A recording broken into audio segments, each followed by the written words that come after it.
Le paramètre source permet de configurer, le comportement du chatbot par rapport aux sources. 2 types de paramètres, est-ce qu'on montre les sources ou pas et comment est-ce que, la génération du message se comporte par rapport aux sources. Le premier paramètre permet de déterminer si on va afficher ou pas les sources à l'élève. Donc dans la majorité des cas, on a envie que l'élève puisse consulter les sources. Par exemple, on a créé un chatbot, je sais pas, d'histoire qui a appuyé sur un document qui a des sources très précises. Bah, on a envie que les élèves puissent consulter aussi, les informations brutes. Et parfois, on n'a pas envie que ça soit le cas. Par exemple, si je construis un chatbot de type exerciceur, dans lequel je vais donner au chatbot l'ensemble des questions et des réponses, bah, j'ai pas envie que l'élève puisse consulter les réponses en cliquant dans les sources. Donc dans ce cas-là, je vais simplement cliquer sur je veux qu'elle soit masquée à l'élève. Ce qui va se passer, c'est que le petit bouton source qui est généré en bas de chaque message sera masqué à ce moment-là. Autre type de paramètre, le comportement du chatbot. Alors, première possibilité, le chatbot doit toujours répondre. Là, vous mettez aucune barrière. Le problème avec ça, c'est que, alors déjà, ça peut se justifier. Par exemple, si je fais un chatbot de langue dans lequel il s'agit juste de converser avec le chatbot, bah, j'ai pas envie qu'il se limite, hein. J'ai envie qu'il puisse aborder tous les sujets éventuellement qui intéressent l'élève. Et parfois, c'est pas le cas. Si j'ai un chatbot qui porte sur un point précis, sur un objet précis, bah, j'ai pas envie qu'il puisse se sortir de ça.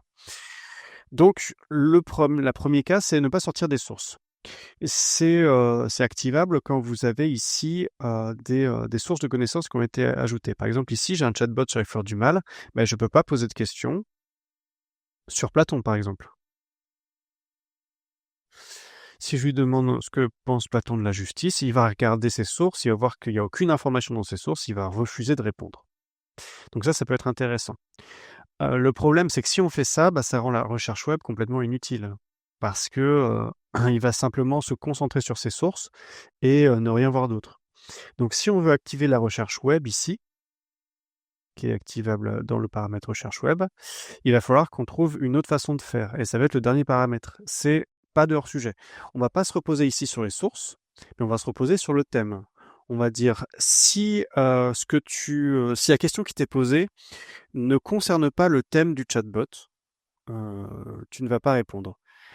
Ce thème, où est-ce qu'il est spécifié? Il est spécifié ici dans les instructions. Donc quand vous utilisez ce paramètre source, quand vous utilisez le paramétrage pas de hors-sujet, il faut vraiment vous assurer que le thème précis de votre chatbot est bien spécifié ici dans les instructions. Mais si vous faites ça, bah, vous pouvez dire que pense Platon de la justice? Il va pas vous répondre, toujours pas, parce que ça ne concerne pas l'objet du chatbot. Mais par contre, si vous demandez une information sur les fleurs du mal qui n'est pas contenue dans les sources, il vous répondra quand même. Alors, où Baudelaire est-il né? Normalement, il va vous répondre.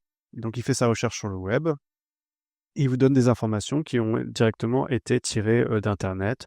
On peut le voir ici en cliquant sur les sources et en consultant les recherches web.